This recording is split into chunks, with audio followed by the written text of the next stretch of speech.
கர்த்தருடைய நாமத்திற்கு ஸ்தோத்திரம் உண்டாவதாக. தூய லூக்காவின் நற்செய்தி நூல் 17ஆம் அதிகாரம் 17வது வசனம். தூய லூக்கா 17:17 எடுத்துங்க, சீக்கிரம் வாசிங்க. அப்பொழுது இயேசு, சுத்தமானவர்கள் 10 பேர் அல்லவா, மற்ற 9 பேர் எங்கே? ஒரு கேள்வியோடு இது இருக்கிறது. நாம் கண்கள் மூடி ஜெபம் செய்வோம். மகா பரிசுத்தம் நிறைந்த எங்கள் அன்பின் பரலோக பிதாவே, பாவிகளும் அக்கிரமக்காரர்களும் நீசர்களும் அசுத்தர்களும் ஒன்றுக்கும் உதவாத குப்பைகளுமாக இருக்கக்கூடிய நன்றி கெட்டவர்களுக்காக எங்களுக்காக நீர் பரத்திலிருந்து இறங்கி வந்து அற்புதம் செய்கிறீர், ஆளுகை செய்கிறீர் என்பதை நாங்கள் விசுவாசிக்கக்கூடிய உள்ளத்தை எங்களுக்கு தார். இப்போ கொடுக்கர்த்தாவே, நாங்கள் தியானிக்க இருக்கக்கூடிய இந்த திருவசனத்தை நீர் ஆசீர்வதியும். இதன் மூலமாக எங்களுக்கு என்ன நன்மைகளை நீர் அருள் செய்ய போகிறீர் என்பதை நாங்கள் நினைத்து பார்க்கிறோம். அப்பா, நீர் என்னிலிருந்து பேசுவது நான் அல்ல ஆண்டவரே, நீர் வெளிப்படும், அற்புதம் செய்யும், ஆளுகை செய்யும். இறைமந்தன் இயேசு மூலம் ஜெபம் கேளும் நல்ல பிதாவே, ஆமென். அன்பார்ந்த சபை மக்களே, நான் இறைமந்தன் இயேசு கிறிஸ்து நாமத்தினால் உங்களை வாழ்த்துகிறேன். இன்றைய தினம் இந்த கிபி 2025ஆம் ஆண்டினுடைய 4வது ஞாயிற்றுக்கிழமை. இந்த ஓய்வு நாளில் கூட நாம் நோயாளிகளை பற்றி சிந்தித்து கொண்டு வரக்கூடிய சூழ்நிலையை மீண்டும் ஆசைப்படுகிறோம். போன வாரம் ஒரு குருடனுக்கு இறைமந்தன் இயேசு அவனுடைய கண்களில் உமிழ்ந்து அவனை வெளியே அழைத்து, கிராமத்துக்கு வெளியே அழைத்து போய் அவன் கண்களை தொட்டு, நீ என்ன காண்கிறாய் என்று சொன்னார். அவனுக்கு பார்வை கொடுத்ததாக பார்த்தோம். அதற்கு முந்தின வாரம் என்ன பார்த்தோம் இருக்கா? அதாவது 12:1, போன வாரம் 19, 12:1 ஒரே ஒரு குஷ்டரோகி.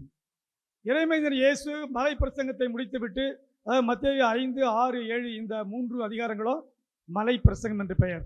அவர் ஒரு மலையின் மீது ஏறி அமர்ந்து பிரசங்கம் செய்தார். The sermon on the mount by Jesus Christ என்று சொல்லப்பட்டிருக்கிறது.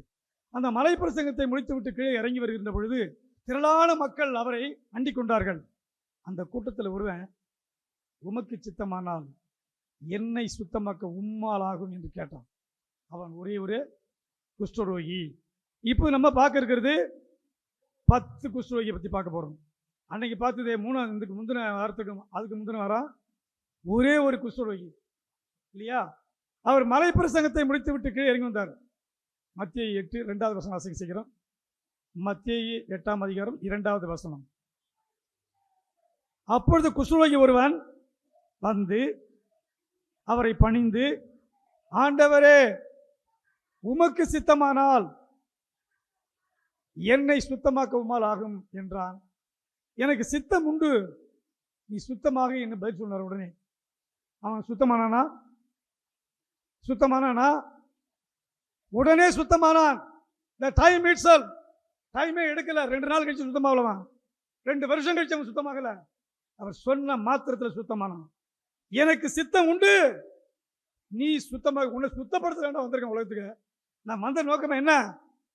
பாவிகளை ரட்சிக்க, நோயாளிகளை குணமாக்க, மனம் திருந்தாதவர்களை திரும்ப செய்வதற்கு, உன்னை மனமாற்றம் அடை செய்வதற்கு, உன்னை பரலோக ராஜ்யத்துக்கு அழைத்து போவதற்கு.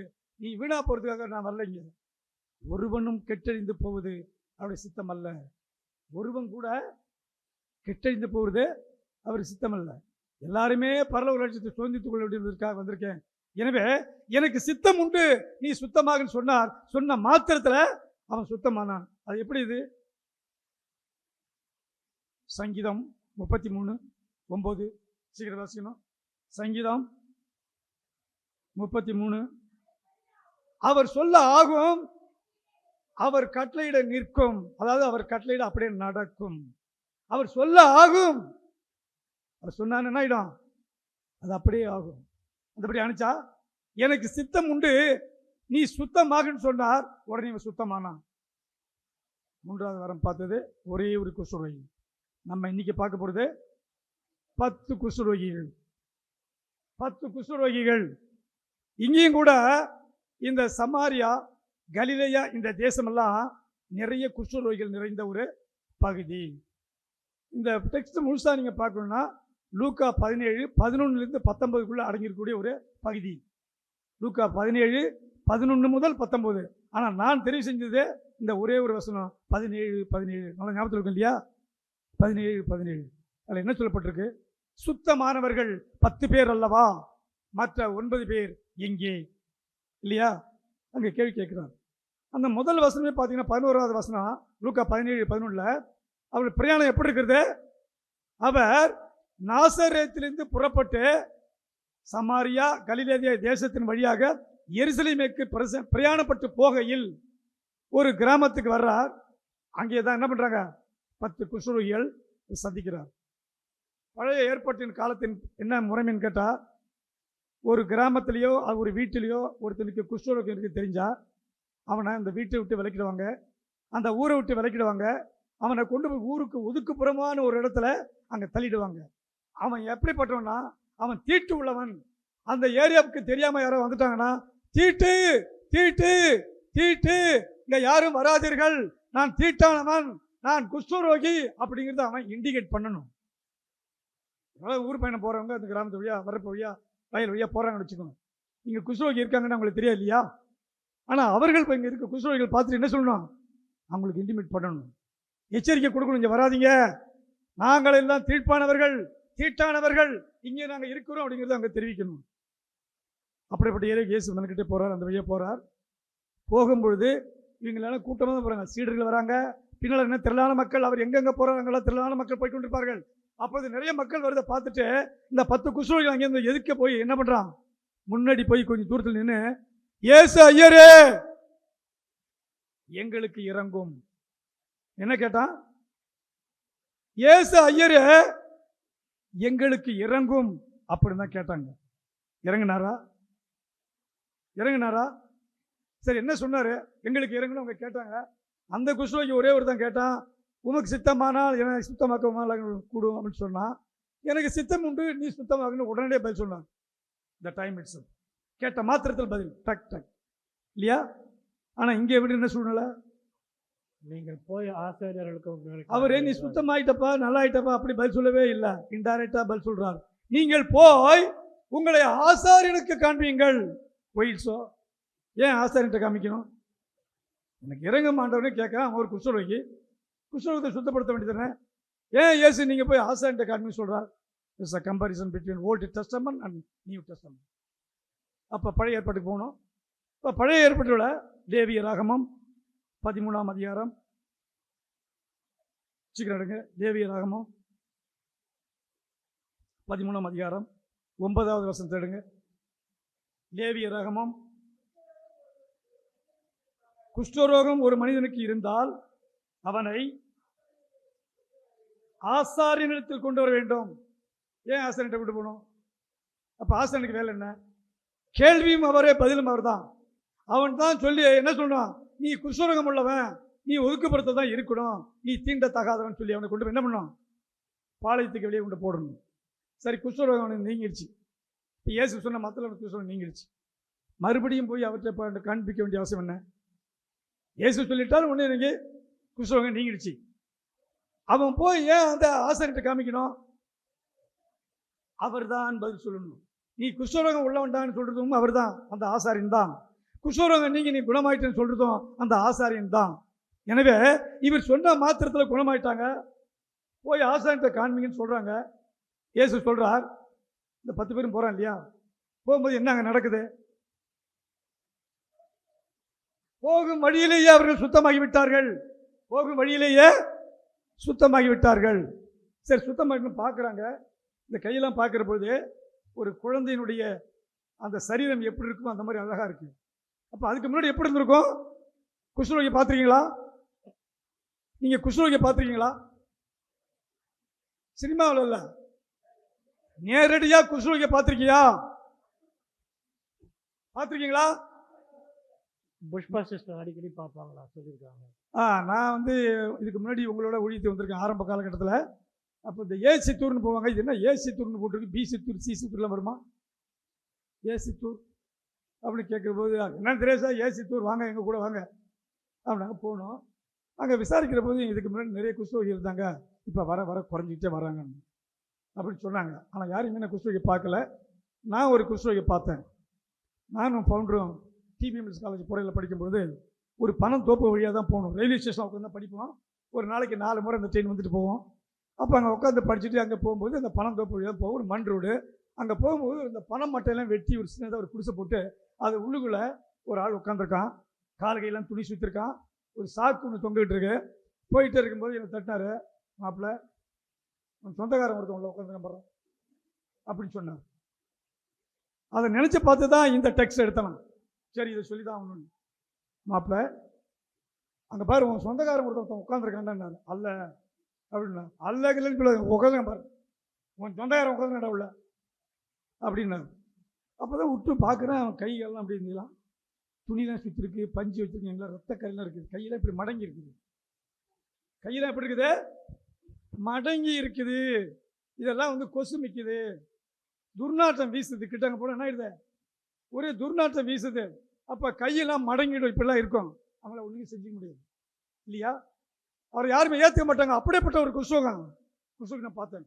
அப்படிப்பட்ட குஷ்ரோகி மத்தியில் எவ்வளோ கடவுள் போய் ஊழி செஞ்சிருக்கார். அவங்கள தொட்டிருக்கிறார், தொட்டு சுகமாக்கி இருக்கிறார். ஆனால் என்ன சொன்னார்? நீங்கள் போய் ஆசாரியனுக்கு காண்பீங்கன்னு சொன்னார். போனால் அந்த குஷ்ரோகி இப்படி இருந்த கையெல்லாம் நல்லா நீண்டு நல்லா அழகான சரீரம் வர்றான். வந்தது எத்தனை பேர்? ஒருத்தன் மட்டும் தான் திரும்பி வந்தான். அந்த ஒருத்தன் மட்டும் வரும்போது என்ன பாட்டு வர்றான்? நன்றி சொல்லாமல் இருக்கவே முடியாது இந்த நன்மை செய்த இயேசுவுக்கே, நன்றி நன்றி நன்றி என்று சொல்லி நான் துதிப்பேன், நாள்தோறும் போற்றுவேன். பாடிட்டு வந்துருப்பான் இல்லையா? பாடிட்டு வந்து இயேசு போயிட்டு தான் இருக்காரு. முன்னாடி ஓடி போய் அவர் காலில்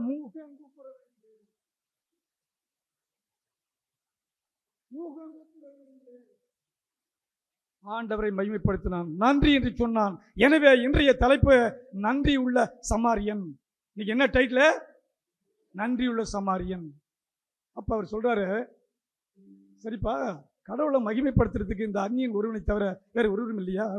அப்ப வந்து யாருமே தொட்டுக்க மாட்டாங்க. சமாரிய தேசத்தில் யூதர்கள் யாரும் மத்தியமா வச்சுக்க மாட்டாங்க. ஆனா அந்த யூத குலத்தில் பிறந்த இயேசு அந்த சமாரிய ஸ்திரீயின் மூலம் தண்ணி ஊற்றுவா, குடிப்பார். ஒரு நீர் ஊற்றுவார். அவ போய் ஊரில் உள்ள எல்லாரும் கூட்டு வராங்க. சமாரியர்கள் எல்லாம் விசுவாசம் எல்லாம் மாறினாங்க. அதெல்லாம் வேதத்தில் இருக்குது இல்லையா? அப்போ சமாரியர் என்றால் இந்த யூதர்கள் தொட்டுக்கொள்ள மாட்டாங்க. அப்படிப்பட்ட நன்றியுள்ள திரும்பி வந்தான். அப்போ அந்த 10 பேரில் ஒருத்தன் தான் இயேசு வந்து நன்றி சொன்னான். எத்தனை பேர் சொன்னா? 10ல் 1. இப்போ இது ஒரு பின்னமாக மாத்திரம் 1/10, 1 out of 10. இதுக்கு முன்னாடி ஞாபகப்படுத்த இல்லைங்களா? இந்த ஆலயம் கட்டப்பட்டது இது லூஸ் இந்த ஏரியா லூஸாக இருந்துச்சு. இதுக்கு பெத்தேல் சமுதாயம்னு பேர் சொல்லணும். இப்போ கேட்குறப்ப என்ன பேர் சொல்லலாம், எப்படி சொல்லலாம், என்ன சொல்லி பெத்தேல் சமுதாய ஆலயம் என்று பேர் சொல்லிட்டேன். பிரதிஷ்டை பண்ணப்பட்ட பிறகு நான் ஒரு இடத்துல சொன்னேன் பிரசங்கத்தில், ஈச் ஒன் கேட்ச் ஒன். ஏன் சொன்னேன்னா, அப்போ அவ்வளவு பெரிய ஆலயத்தை கட்டி போட்டு மக்கள் கூட்டமே இல்லை. ஆலயம் பெரிதாக இருக்கிறது, அங்கே என்ன இல்லை? ஆத்துமாக்கள் இல்லை. ஆலயம் பெரிதாக இருக்கிறது, ஆத்துமாக்கள் குறைவாக இருக்கிறது. அறுப்போ மிகுதி, வேலையாட்களோ குறைவு. அந்த வண்ணமாக இருந்தது. எனவே சொன்னேன், ஒவ்வொருத்தரும் உன் நண்பனை ஒருத்தனை கூட்டுவா, அவன் நண்பனை கூட்டுவான். இப்படியே ஈச் ஒன் கேட்ச் ஒன் அப்படியே போனா மல்டிபிள் ஆகி இந்த ஆலயம் நிரம்பி வழியத்தக்கதாக ஒரு கூட்டத்தினத்தை ஆண்டவர் தருவார் என்று சொல்லி அன்னைக்கு பிரச்சனை பண்ணணும். இப்போ இன்னைக்கு ஒரு வார்த்தை சொல்லப்படுது, 1 out of 10. சொல்லுங்க, 1 out of 10. 1 out of 10. 10ல் ஒருத்தன் மட்டும்தான் நன்றி உள்ளவர். மீதி பேரெல்லாம் நன்றி மறந்தவர்களா அல்லது நன்றி கெட்டவர்களா? இப்போ இதை பிரிப்போம். இங்கே உட்காந்துருக்கவங்க மொத்தம் 100 பேர்னு வச்சுக்கொள்வோம். 10ல் 1ன்னு சொன்னா மாற்றணுங்களா? என்ன 100க்கு 10 பேர் ஆகிடும். இது தசம் வாங்க இருக்கு இல்லையா? 10ல் 1 தசம் தஸ்கே சொல்கிறாங்களா ஹிந்தியில்? தசம் என்றால் 10. அப்போ 10ல் ஒரு ஆள்னா 100க்கு 10 பேர். 2ஆக பிரிச்சுருவோம். 100ல் 10 பேர் உள்ளவங்களாம் நன்றி உள்ளவர்கள். பாக்கி 100க்கு 90 பேர் என்ன ஆகிடுவாங்க? நன்றி மறந்தவர்கள், நன்றி கெட்டவர்கள். இப்போ எந்த குரூப்பில் இருக்கீங்க? நீங்களே உங்களை சுய பரிசோதனை பண்ணி பாருங்க. ஆண்டவருக்கு நன்றி சொல்லிக்கிட்டே இருக்கீங்களா? ஆண்டவரை யாருக்கும் பாரபட்சம் பண்ணக்கூடியவர் அல்ல. அவர் இவனுக்கு தான் உதவி செய்வேன். எல்லாரும் என்னிடத்தில் வாருங்கள். அவர் என்ன சொல்றாரு? என்னிடத்தில் வருகிறவனை நான் புறம்பே தள்ளுவதில்லை என்று சொல்லி யோவான் 6:37. யோவான் 6:37 சொல்கிறார். அந்த வசனத்துடைய கடைசி போய் பார்க்கணும்ல. என்னிடத்தில் வருகிறவனை நான் புறம்பே தள்ளுவதில்லை. நீ என்கிட்ட வராப்பா, நீ என்னுடைய மந்தையை சேர்ந்த ஆடு அல்ல அப்படின்னு சொல்லி ஒதுக்கி தள்ளுறதே இல்லை. நீ சமாரியனா இருந்தா என்ன, நீ தீண்டத்தவனா இருந்தா என்ன, என்னிடத்தில் வந்து விட்டாய் அல்லவா, உன்னை நான் ஏற்றுக்கொள்கிறேன்னு சொல்லக்கூடியவர். அப்போ நம்ம எப்போ பொழுதும் நன்றி சொல்லிட்டே இருக்கணும் இல்லையா? நன்றி நன்றி நன்றி நன்றி என்று நன்றி சொல்லிக்கொண்டே இருக்க வேண்டும். ஏனென்றால் அவர் நல்லார் பொல்லார் எல்லாருக்கும் நன்மை செய்கிறவராகவே சுற்றி தெரிந்தார் என்று சொல்லப்பட்டிருக்கிறது. மத்தேயு 5:45 எடுத்து வாசிங்கன்னா, அவர் தீயோர் மேலும் நல்லோர் மேலும் தம்முடைய சூரியனை உதிக்க செய்கிறார், நீதி உள்ளவர்கள் மேலும் அநீதி உள்ளவர்கள் மேலும் மழையை பெய்ய பண்ணுகிறார். அப்போ எல்லாருக்கும் நன்மை செய்யக்கூடிய இயேசுக்கு நம்ம என்ன பண்ணணும்? எப்பொழுதுமே நன்றி நன்றி நன்றி என்று சொல்லிக்கொண்டே இருக்க வேண்டும் இல்லையா? நன்றி என்று சொல்லுகிறோம் நாதா, நாவாலே துதிக்கிறோம் நாதா. வாயால் பத்தாது, இந்த வார்த்தைகளை மட்டும் சொன்ன பத்தாது. ஆண்டவர் நமக்கு அனுதினமும் ஒவ்வொரு வினாடியும் அநேகருக்கு நிறைய நன்மைகளை செய்து கொண்டே இருக்கிறார். நாம் நன்றி சொல்வதே இல்லை. ஏனென்றால் நாம் நன்றி கெட்டவர்களாகவே இருக்கிறோம். ஆண்டவர் கேட்கிறார், குணமானவர்கள் சுத்தமானவர்கள் 10 பேர் அல்லவா, மற்ற 9 பேர் எங்கே? மற்ற 9 பேர் எங்கே? 10ல் 9 நீங்கள் வரீங்களா, இல்லை 10ல் ஒருவரில் அந்த லிஸ்ட்டில் வரீங்களா? நீங்கள் ஸ்ட்ரேசர் பண்ணி பார்த்து ஆண்டவருக்கு எப்போதும் நன்றி சொல்ல வேண்டும். அந்த சீரியா தேசத்தில் கூட ஒரு பெரிய படைத்தளபதி இருந்தான். அது உங்களுக்கு சொல்லணும். சீரியா தேசத்தில் ஒரு பெரிய பராக்கிரமசாலி, the chief of the military இல்லையா, அந்த படைத்தலைவன். Who is that man? அவன் பேர் என்ன தெரியுமா? Who is that man? நாகமான். நாகமான் பேர் என்ன? மறந்துடாமல் இருக்கிறதுக்கு நாகமான். That's was the name of that man, நாகமான். அந்த நாகமானுடைய குஷ்டம் நீங்குவதற்கு அவன் போனால், அந்த தீர்க்கதரிசி சொல்கிறா, எலிசா என்ன பண்ணுறாப்புல, நீ போய் யோர்தான்ல 7 முறை முழுகு, பிறந்த குழந்தையை போல் உண்மையை நீ மாறிடுன்னு சொன்னான் ஒரு வார்த்தை. அதே போய் என்ன பண்ணான்? 6 முறை மூழ்கி பார்த்தவர் இல்லை, 7வது முறை மூழ்கி எழுந்திருக்கிற பொழுது முழுவதும் சுத்தமானதாக ஏற்கனவே பார்த்துருக்கிறோம். ஆக இவ்விதமாக ஒரு வார்த்தையாலே குணப்படுத்தக்கூடிய வல்லமுள்ள தேவனுக்கு நீங்கள் எப்பொழுதுமே நன்றி நன்றி நன்றி என்று சொல்லிக்கொண்டே இருக்க வேண்டும். நீங்கள் பிரயாணத்து பண்ணுறதும் சரி, நீங்கள் வேலை செய்யும் பொழுதும் சரி, நீங்கள் சாப்பிடும் பொழுதும் சரி, நீங்கள் படுத்து உறங்கும்போதும் சரி, உங்கள் வாயிலிருந்து வரக்கூடிய வார்த்தை இந்த 3 எழுத்து நன்றி. இயேசுவுக்கு நன்றி நன்றி நன்றி என்று சொல்லிக்கொண்டே இருக்க வேண்டும். நாமும் எப்பொழுதும் கடவுளுக்கு நன்றியுள்ள மக்களாக இருப்போம். அவர் நம்மை நேசிக்கிறவராக இருக்கிறார். என்னிடத்தில் வருகிறவனை நான் புறம்பே தள்ளுவதில்லை. நீ இந்துவா இருந்தா என்ன, நீ கிறிஸ்தவனாக இருந்தா என்ன, யூதனாக இருந்தா என்ன, இஸ்லாமியனாக இருந்தா என்ன, எந்த மதத்தில் வேணும் இருந்து கொள். ஆனால் என்னிடத்தில் நீ வந்துவிட்டால் நான் உன்னை சேர்த்துக்கொள்வேன். என் கரத்தினால் உன்னை மூடுவேன், உன்னை ஏந்துவேன், தாங்குவேன், சுமப்பேன். எவ்வளவு எவ்வளவு ஆறுதலான வார்த்தை! எந்த மதத்திலையும் நீ இந்த வார்த்தையெல்லாம் கேட்டிருக்கவே முடியாது. அவைகள் எல்லாம் புராணங்கள், இதிகாசங்கள். இது புராணம் அல்ல, இதெல்லாம் அற்புதமான காரியங்கள். இறைமந்தன் இயேசு பிறந்த காலகட்டத்தில் காலங்கள் கணக்கிடப்பட்டுக் கொண்டிருக்கிறது. இதெல்லாம் வரலாறு, இவை எல்லாம் வரலாறு. உண்மையான தேவன், ஜீவனுள்ள தேவன், நம்ம வணங்கக்கூடிய தேவன் எப்படிப்பட்டவர்? ஜீவனுள்ள தேவன். விக்கிரகமாயுது, விக்கிரகம் பேசாது. விக்கிரகத்திட்ட கண்ணில் போய் கொண்டு போய் நான் நேரம் கண்டு கொண்டு என்ன கை கொண்டு என்ன ஆகிடும், ஒரு மாதிரி நான் எட்ட போயிடுவேன். காரணம், இந்த குச்சி கொண்டு குத்துனீங்கன்னா என் கண்ணு வந்து பாதிக்கப்பட்டுன்னு சொல்லி. ஆனால் விக்கிரகத்தில் கொண்டு போய் காமிங்க, எப்படி கண்ணெல்லாம் இருக்கும், அது பார்க்காது. காது இருக்கும், கேட்காது. ஒரு இடத்துல போய் ஒரு கோயிலுக்கு என்ன அழைச்சி போனாங்க, சின்ன பையன் நடக்கும்போது போனேன். அப்போ அங்கே போன உடனே எல்லாம் என்ன பண்ணாங்க, இப்படி தட்டாங்க, அப்படி பண்ணாங்க.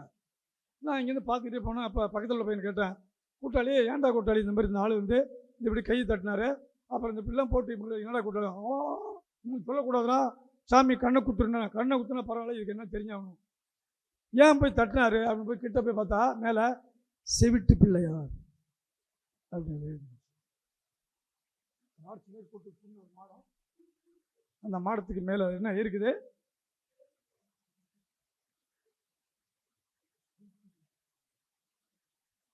கடவுள் செவிடா இருப்பாரா? காதை உருவாக்குனவரே அவர் தானே, கண்ணை படைத்தவரே அவர் தானே. காதை படைத்தவருக்கு கேட்க தெரியாத கேளாரோ, கண்ணை உருவாக்கினவர் பாராரோ? என்ன இப்படி போட்டிருக்காங்க? நமது கடவுள் அப்படிப்பட்டவரா? நமது கடவுள் அப்படியேப்பட்டவரா? ஜீவனுள்ள தேவன். நீ என்ன சிந்திக்கிறாய் என்பது அவருக்கு தெரியும். உன் உள்ளத்தின் நினைவுகளை ஆராய்ந்தறிந்தவர். அவர் பெரிய காரியங்களை செய்ய வல்லவர். பெரிய பெரிய காரியங்களை செய்யவல். ஒருத்தனுக்கு மட்டும் இல்லை, ஒரு தேசத்துக்கே சொல்வார். யோவேல் 2:23 படிச்சு பார்த்தீங்கன்னா, தேசமே பயப்படாது, கர்த்தர் பெரிய காரியங்களை செய்வார். அது எப்படி வாசிக்கணும்? பெரிய காரியங்கள் செய்வார், பெரிய காரியங்கள் செய்வார். அப்படி மேலோட்டமாக வாசிச்சுன்னா அது ஒரு உயிர் இல்லாத ஒரு வார்த்தை, கதை புத்தகத்தில் வாசிக்கிற வார்த்தை. இதை வாசிக்கும் போதெல்லாம் எங்கெங்கெல்லாம் நீ ஸ்ட்ரெஸ் பண்ணி வாசிக்கணும்னு இருக்கு இல்லையா? எங்கெங்கெல்லாம் அழுத்தமாக வாசிக்கணும். கர்த்தர் பெரிய காரியங்களை செய்ய வல்லவர். கர்த்தர் பெரிய காரியங்கள் செய்வார். கர்த்தர் பெரிய காரியங்கள் செய்வார். உயிரே இல்லை. கர்த்தர் பெரிய காரியங்களை செய்ய வல்லவர். நாங்கள் ஜெபம் சொல்லுவோம், ஆண்டவரே எங்களை பெருக்கமான ஆசுவத்தில் நிரப்போம். நான் கொடுக்கறது காணிக்க கொஞ்சம் தான், அதிகபட்சம் ஒரு 20 ரூபா போடுவோம். அது செல்லாத நோட்டாக பார்ப்போம், டேமேஜ் இருக்குதா, இது கிழிஞ்சு போன மாதிரி இருக்குது, சரி யாரை தள்ளி விடலாம், அப்படி போடுறோம். ஆனால் அவர் எப்படி கொடுக்குறாரு? திரளான ஆசுவத்தை பொழிகிறவராக இருக்கிறார். திரளான ஆசுவத்தை பொழிகிறவர் இருக்கிறார். அப்படிப்பட்ட வல்லமலை தேவனை நம்ம என்ன பண்ண வேண்டாம்? நன்றி நன்றி நன்றி என்று தினமும் நீங்கள் சொல்லிக்கொண்டே இருக்கணும். சாப்பிட்றியா? ஆண்டவரே நீர் கொடுத்த உணவுக்காக நன்றி. தண்ணீர் குடிக்கிறியா? ஆண்டவரே நீர் கொடுத்த தண்ணீருக்காக நன்றி. ஏனென்றால் உன் அப்பத்தையும் உன் தண்ணீரையும் நான் ஆசீர்வதிப்பேன் அப்படின்னு சொன்னார். உன்னை மட்டும் ஆசிர்வதிக்கலா, நீ சாப்பிட்ற ஆதாரத்தை ஆசிர்வதிப்பேன், நீ குடிக்கிற தண்ணீரை ஆசிர்வதிப்பேன், உன் பிள்ளையை ஆசிர்வதிப்பேன், உன் மனைவியை ஆசிர்வதிப்பேன், உன் கர்ப்பத்திற்கனை ஆசிர்வதிப்பேன், உன் ஆட்டு மந்தை ஆசிர்வதிப்பேன், உன்னுடைய பேங்க் பேலன்ஸ் ஆசிர்வதிப்பேன். எல்லா விதத்திலும் ஆசீர்வாதம் ஆசீர்வாதம் ஆசீர்வாதம். அப்போ நம்ம என்ன சொல்லிட்டே இருக்கணும்? நன்றி நன்றி நன்றி நன்றி சொல்லிட்டே இருக்கணும். அவருக்கு சமூகத்தில் சொல்ல, ஆண்டவரே உமக்கு நன்றி. என்ன அது? ஆண்டவரே உமக்கு நன்றி, சோதரம் ஆண்டவரே அல்லையா. இந்த வணங்கா கழுத்துள்ள மக்களா இல்லாமல் அங்கே போய் என்ன பண்ணோம்? முகம் குப்புற விடணும். ஆண்டவரே தாழ்த்தணும். உங்கள் தலையை தாழ்த்த வேண்டும். நாம் அனைவரும் அவருடைய சமூகத்தில் நம்மை தாழ்த்தி நம்முடைய பாவத்தை அறிக்கையிட்டு அவருக்கு நன்றி எடுக்கும் பொழுது, என் பிள்ளை இவ்வளவு நன்றி உள்ளவளா இருக்கிறான்னு சொல்லி, இன்னும் உனக்கு என்ன வேணும்? உனக்கு இன்னும் என்ன வேணும்? நான் தருகிறேன். என்னுடைய முத்து மரகதம் வைரம் வைடூரியம் கோமேதகம் நீலக்கல் புஷ்பராகம் என்று சொல்லக்கூடிய அநேக விதமான நவரத்னங்கள் நிறைந்த பெரிய பொக்கிஷசாலையிலிருந்து உன்னை இடம் கொள்ளாமல் போக மட்டும் ஆசிரியப்பேன்னு சொல்றார். நீ எங்க வைக்கிறதுனே உனக்கு தெரியாது. எந்த பரிசில் கொண்டு வைப்ப, எந்த பொட்டில் கொண்டு வைக்கிறது, எங்கேயும் மறைச்சு வைப்பேன்னு தெரியாது. அந்த அளவுக்கு இடம் கொள்ளாமல் போக மட்டும் உன்னை ஆசிரியப்பேன்னு சொல்லக்கூடிய அந்த தேவனுக்கு நாம் எப்போது என்ன பண்ணணும்? நன்றி நன்றி நன்றி சொல்லிக்கிட்டே இருக்கணும். இங்கே 3 எழுத்து என்ன ஒழிச்சுட்டே இருக்கணும்? நன்றி நன்றி நன்றி. டிப் டக் டக் டக் டக் இங்கே அடிக்கும் இல்லையா? லப்னு அடிக்குதான். இந்த ஹார்ட் எப்படி பீட் பண்ணுது? ஒரு நிமிடத்திற்கு 70 to 80 முறை துடிக்கலன்னா அவன் ஆரோக்கியமாக இல்லை, செத்து போயிடுவான். குறைந்து இது வருது, ஹார்ட் பீட் குறைஞ்சு என்ன ஆகிடும்? செத்து போயிடுவான். டாக்டர் கழிச்சு பார்ப்பார். இல்லைங்க, நீங்கள் இங்கே பார்க்க முடியுங்க, நீங்கள் கோரிமேடு போங்க, நீங்கள் அப்போலோக்கு போங்க, இப்படி இங்கே தள்ளி விட்டுவாங்க. அப்போது நம்மளுடைய ஹார்ட் பீட்டை லேப்டாப் லேப்டாப் லேப்டாப் அடிச்சுட்டு இல்லையா?